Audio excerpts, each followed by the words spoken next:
Vande Mataram पक्षमांचल live देख रहे हैं आप। मैं हूं आपके साथ दीपिका सिंघल। यमुना अथॉरिटी ने 13 संस्थाओं को 13 साल बाद नोटिस जारी किया है। वसूली के लिए अथॉरिटी ने 13 संस्थाओं को नोटिस जारी किया है।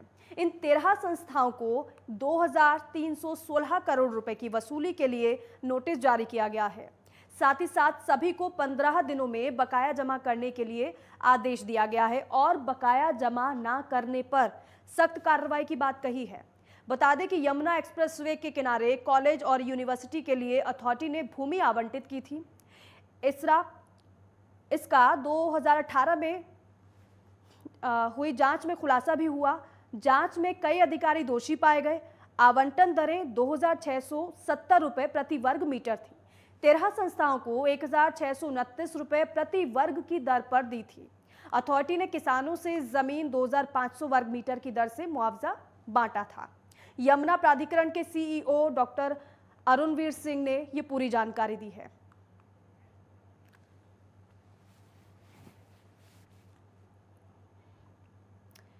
और हापुड़ चाइनीज मांझी से हुई घटनाओं को लेकर हापुड़ प्रशासन गंभीर हो गया है।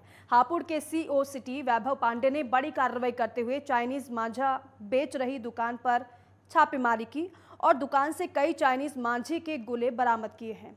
साथ ही साथ दुकानदार राजेश को गिरफ्तार भी कर लिया गया है।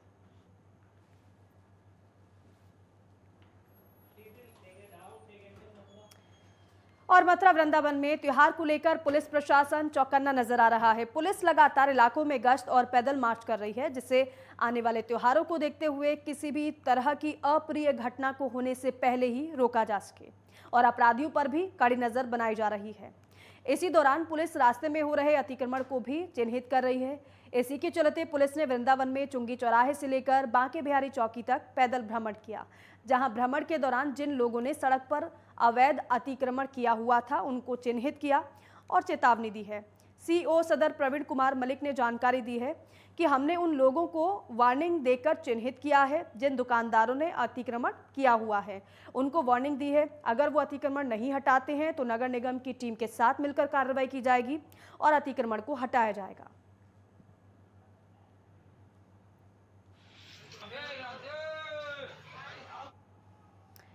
और कासगंज में विश्व पर्यावरण दिवस के मौके पर प्रदेश सरकार के आदेशानुसार प्रदेश के सभी विभागों में अच्छी खासी संख्या में पौधारोपण कर पर्यावरण को स्वस्थ रखने का संदेश दिया गया था। मुख्यमंत्री योगी आदित्यनाथ ने सार्वजनिक मंच से प्रदेश में 22 करोड़ से ज्यादा पौधे लगाने का दावा किया था, लेकिन कासगंज के गंजडुंडवारा डिवीजन के जेई मुख्यमंत्री के आदेशों का पालन करना जरूरी नहीं समझते हैं। इसीलिए जेई साहब ने अब तक 200 पौधे बिजली घर में ही रखे हुए हैं। ये पौधे पर्यावरण दिवस के मौके पर यहां भेजे गए थे। इस मामले में जब विद्युत विभाग के एक्सईएन से सवाल किया गया तो उन्होंने बताया कि मामला संज्ञान में आया है। पौधा रोपित न करने वाले जेई के खिलाफ जांच के बाद कार्रवाई की जाएगी।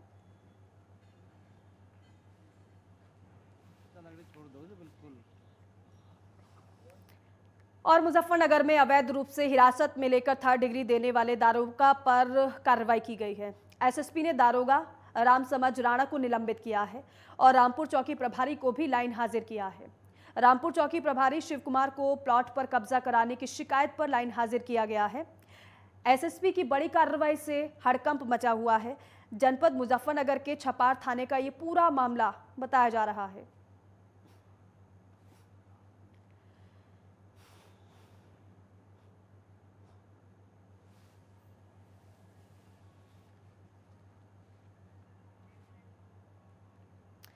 और बुलंदशहर में बंधक बनाकर कुटी से 2,10,000 रुपए की लूट को अंजाम दिया गया है।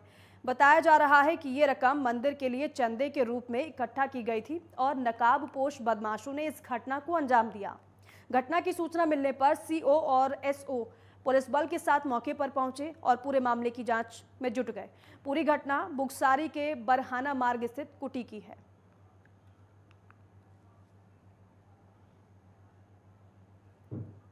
देखिए, यहाँ पे बुगरासी कस्बे में एक जंगल में यहाँ पे कुटिया बनी हुई है जिसमें 2 बाबा रहते हैं। ये कल रात में 2 बाबा के साथ एक आदमी और थे यहाँ पे, जिनकी अपनी ज़मीन है, जिन्होंने इनको जगह दी हुई है रहने के लिए। ये लोग यहाँ रहते हैं। कल बता रहे हैं कि रात में 3 व्यक्ति यहाँ पे आए और इनके मोबाइल फ़ोन एवं कुछ पैसे जो इनके पास थे वो लेकर चले गए हैं। इस संबंध में पूरी अभी जांच की जा रही है, टीम गठित कर दी है, शीघ्र ही इस घटना का अनावरण किया जाएगा। और गाजियाबाद के थाना लोनी बॉर्डर पुलिस की बदमाशों से मुठभेड़ हो गई। मुठभेड़ में एक बदमाश पुलिस की गोली लगने से घायल हो गया। घायल बदमाश को इलाज के लिए अस्पताल में भर्ती कराया गया है। बदमाश मूवी मैजिक सिनेमा के पास चेकिंग के दौरान पुलिस की टीम पर फायरिंग कर भागा था।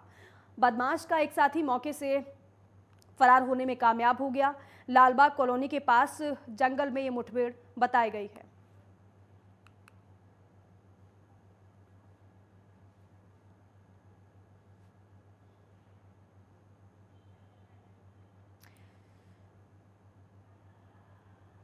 तो पुलिस और बदमाशों के बीच मुठभेड़ हुई है। एक बदमाश को पुलिस ने मुठभेड़ के दौरान गिरफ्तार कर लिया है। पैर में बदमाश की गोली लगी है। हालांकि जानकारी ये भी है कि एक बदमाश मौके का फायदा उठाकर फरार हो गया है। कॉम्बिंग जारी है बदमाश की धरपकड़ के लिए।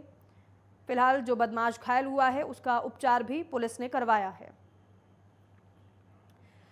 तो एक मुठभेड़ हुई है गाजियाबाद में, तो दूसरी मुठभेड़ मथुरा की कोसी कला में हुई है, जहां पर आपको बता दें कि बदमाश JBM फैक्ट्री से तार के 9 बंडल चोरी कर ले गए थे। साथ ही साथ देव सिंह नाम के बदमाश ने कांस्टेबल शैलेंद्र पर हथियार से हमला कर दिया था। इसी दौरान बदमाशों के हमले में कांस्टेबल शैलेंद्र घायल हो गया था, जिसके चलते बदमाशों को पकड़ने के दौरान पुलिस और बदमाशों के बीच मुठभेड़ हो गई। बदमाश के पैर में गोली भी लग गई। साथ ही साथ आरोपी अनिल अंधेरे का फायदा उठाकर भागने में सफल हो गया, जिसके बाद पुलिस ने घायल बदमाश को इलाज के लिए अस्पताल में भर्ती करा दिया है।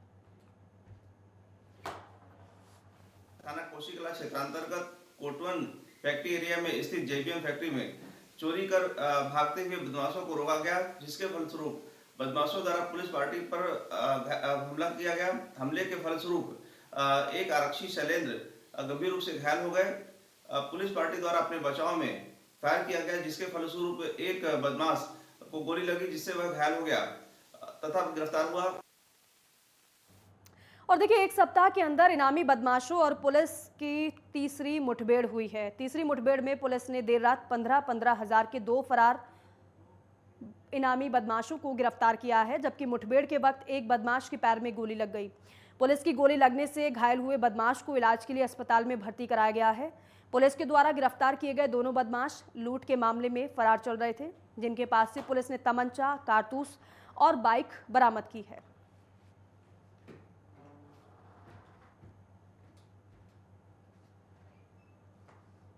देखिए, अगले पिछले 2 दिन से कुछ चोरी की घटना वगैरह भी हुई है और अन्य जो हमारे एडजेसेंट डिस्ट्रिक्ट है वहाँ पर भी ATM चोरी का कुछ प्रयास किया गया है। उसी को मद्देनज़र रखते हुए हमने पूरा जितने भी शहर में जितने भी हमारे पॉइंट्स है वहाँ पर नाकाबंदी किया और रूटीन चेकिंग चल रही थी।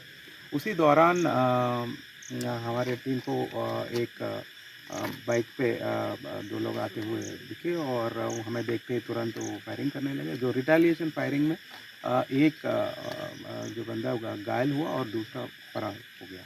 और ग्रेटर नोएडा के कासना थाना क्षेत्र में कंटेनर चालक से हथियार के बल पर लूटपाट करने वाले बदमाश को पुलिस ने गिरफ्तार कर लिया है। बताया जा रहा है कि पूर्व में बदमाश ने सिरसा गोल चक्कर के पास हथियार के बल पर घटना को अंजाम दिया था। साथ ही साथ पुलिस ने बदमाश के पास से तमंचा भी बरामद किया है। फिलहाल पुलिस ने आरोपी को गिरफ्तार कर आगे की कार्रवाई शुरू कर दी है।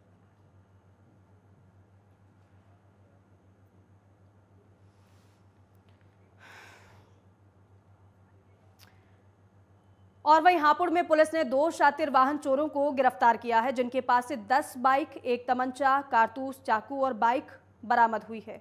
दोनों चोरों पर हापुड़, गाजियाबाद और हरियाणा में करीब 1.5 दर्जन मुकदमे दर्ज हैं। बताया जा रहा है कि ये चोर ग्रामीण क्षेत्रों में रेकी कर रात में वारदात को अंजाम देते थे। बाबूगढ़ पुलिस ने वाहन चोरों को गिरफ्तार किया है।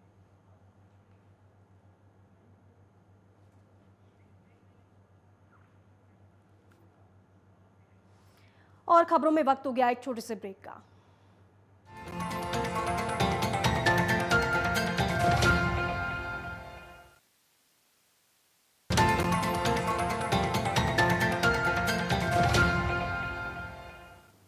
ब्रेक के बाद स्वागत है आप सभी का। खबरों में आगे बढ़ेंगे। आगरा में ईदगाह बस डिपो ने स्कूटी सवार आर्मी के जवान को रौंद दिया। बताया जा रहा है कि जवान आगरा जगनेर मार्ग से निकलकर जा रहा था और इसी दौरान रोडवेज बस ने आर्मी के जवान को पीछे से टक्कर मार दी, जिसके बाद गंभीर हालत में जवान को जिला अस्पताल में भर्ती कराया गया, लेकिन इलाज के दौरान आर्मी के जवान ने अस्पताल में दम तोड़ दिया।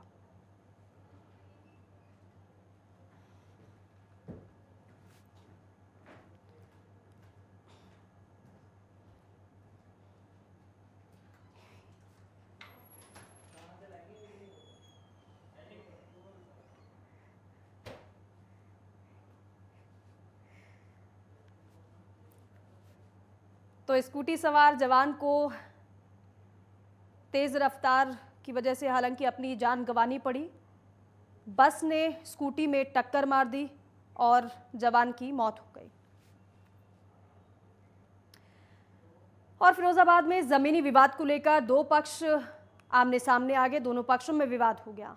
इस विवाद में जमकर लाठी डंडे भी चले। हालांकि इसमें करीब 16 लोग घायल हो गए, जिनका इलाज ट्रॉमा सेंटर में चल रहा है। इस विवाद का एक वीडियो भी सोशल मीडिया पर तेजी से वायरल हो रहा है। फिलहाल पुलिस इस पूरे मामले की जांच कर रही है। पूरा जो मामला है वो थाना मक्खनपुर क्षेत्र के बिल्टीगढ़ गांव का है, जहां जमीनी विवाद इतना ज्यादा बढ़ गया कि लाठी डंडे चलने तक की नौबत आ गई। देखते ही देखते 16 लोग गंभीर रूप से घायल हो गए।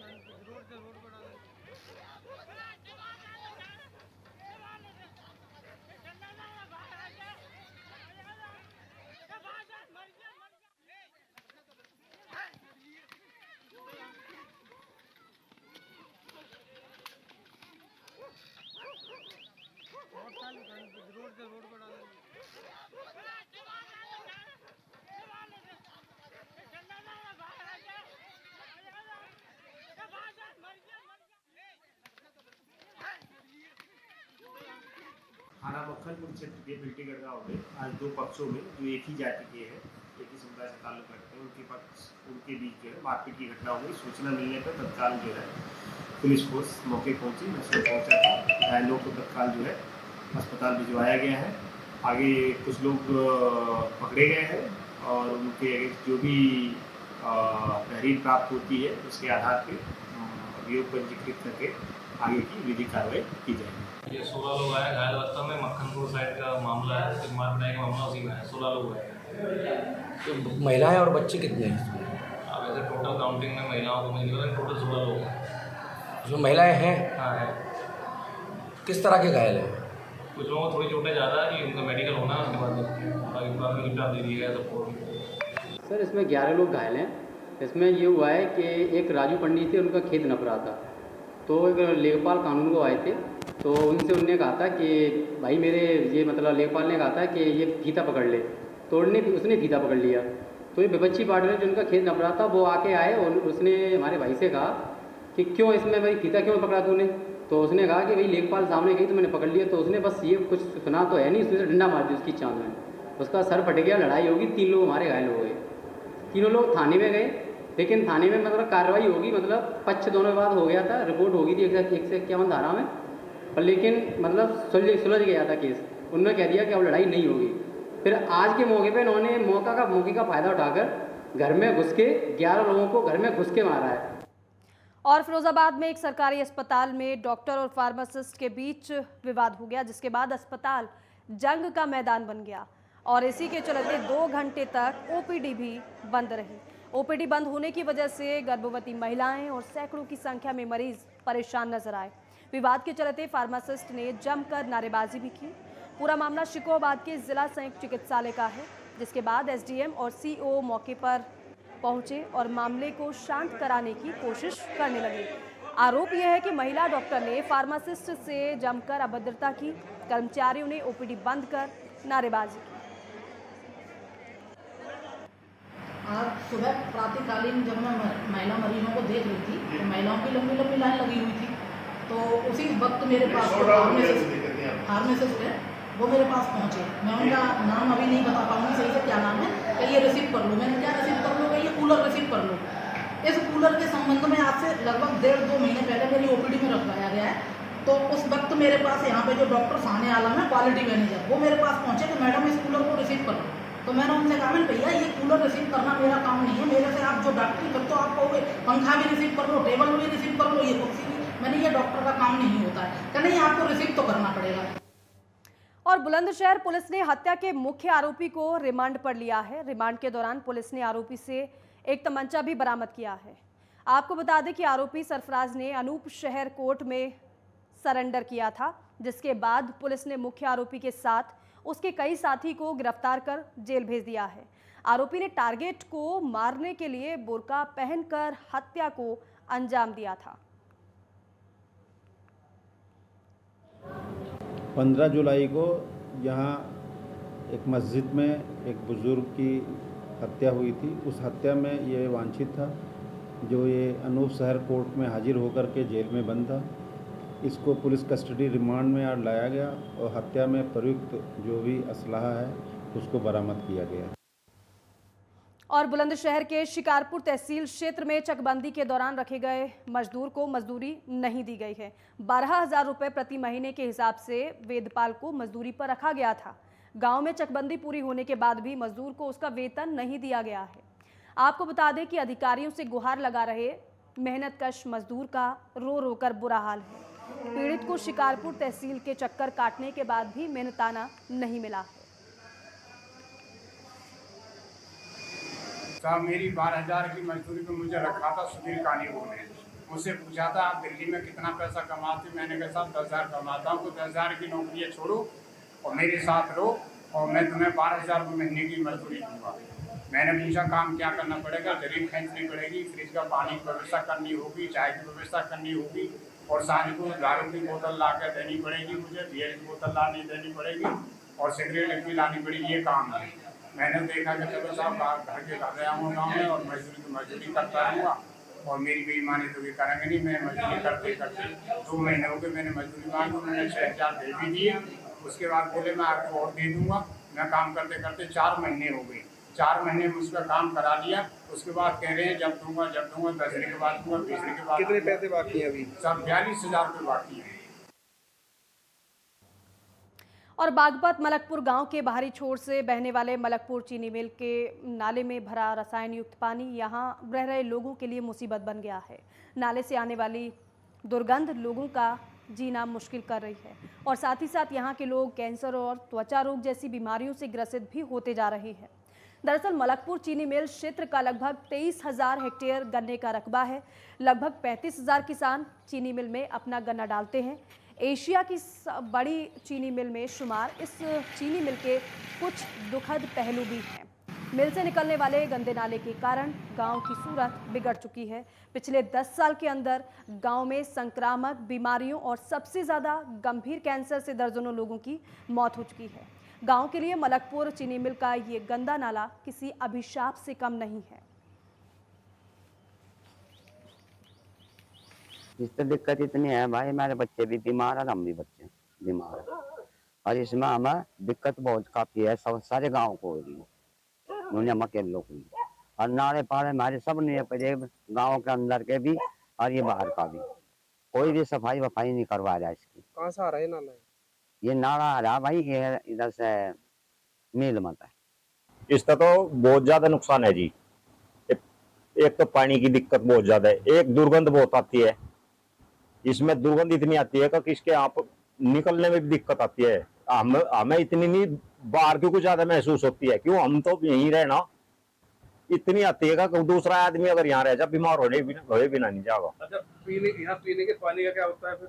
पीने के पानी का ये नलके लग रहे हैं, इनमें पानी रखो 5 मिनट रखो, लाल पानी हो जाए इसका। तो जी दिक्कत तो इतनी है, हमें हमारे दर्जनों लोग मरते हैं इधर। हाल की बीमारी क्या है, इसकी सिड़ान गंद की वजह से है जी। कोई साफ सफाई नहीं इसकी करवा रहा है जी। जो करवाता है आधा, उसको बड़े लोग पैसे देते हैं, पैसे लेकर लोग लौट जाते हैं पीछे को। जो यहाँ गरीब लोग हैं, ये राह लोग हैं, 80 में कहें जिसको जी, ये बेचारे यही मर रहे हैं ज्यादातर। देखो आप भी देख रहे हो क्या है अस्थिति है इसकी।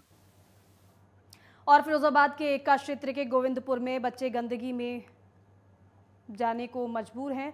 बता दें कि लोगों का कहना है कि एका नगर पालिका के चेयरमैन ने आज तक ये सड़क नहीं बनवाई है, जिसके चलते बच्चे कीचड़ में होकर स्कूल जाने को मजबूर हैं। इसी क्रम में बच्चों के कीचड़ से निकलने वाला वीडियो ग्रामीणों ने सोशल मीडिया पर भी वायरल कर दिया है।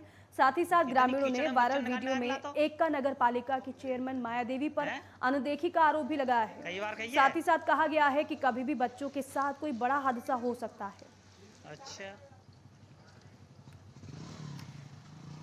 सुप्रीम कोर्ट के आदेश पर सेक्टर 93A में स्थित सुपरटेक एमराल्ड के दोनों टावर एपेक्स सियान को 21 अगस्त को दोपहर 2:30 बजे इमारतों को डिमोलाइज किया जाना है। इसके लिए आज 2 अगस्त से 10,000 से ज़्यादा विस्फोटक लगाने का काम शुरू होना था, लेकिन ये काम शुरू नहीं हो पाया है। कारण बताया जा रहा है कि हरियाणा के पलवल से विस्फोटक नोएडा लाने और ट्विन टावर के लिए ज़रूरी NOC अभी सुपरटेक और एडिफिस इंजीनियरिंग को नहीं मिली है। NOC मिलने के बाद ही विस्फोटक लगाने का काम शुरू हो पाएगा। सुपरटेक एमराल्ड के दोनों टावर एपेक्स सियान को काले और सफ़ेद जियोफाइबर टेक्सटाइल से ढका गया है, जिससे डिमोलाइजेशन के दौरान ब्लास्ट के कारण मलबा बाहर ना आ सके। ATS के साथ टावरों को भी जियोफाइबर टेक्सटाइल से ढक दिया गया है और सारी तैयारियां पूरी होने के बावजूद ट्विन टावर में विस्फोटक लगाने का काम शुरू नहीं हो पाया है। डेमोलाइजेशन के लिए करीब 3,500 विस्फोटक को पलवल से लाया जाना है। इतनी बड़ी मात्रा में पलवल से विस्फोटक लाने और ट्विन टावर में प्रयोग के लिए पुलिस की NOC ज़रूरी होती है, वो नहीं मिल पाई है। अभी तक ना आगरा से गाइडलाइंस मिली है और ना ही नोएडा से पुलिस की NOC मिली है। नोएडा पुलिस को director of explosive controller Agra से गाइडलाइंस भी चाहिए। तब तक इसकी गाइडलाइंस नहीं मिलती है, तब तक नोएडा पुलिस NOC नहीं दे पाएगी। सुपरटेक प्रबंधक का कहना है कि आगरा कार्यालय से लगातार बातचीत चल रही है। करीब 3500 विस्फोटक को पलवल से 2 वैन में लाया जाएगा। एक में जिलेटिन की छड़ तो दूसरे में डिटोनेटर होंगे। इसको एक पुलिस की गाड़ी की निगरानी में लाया जाएगा।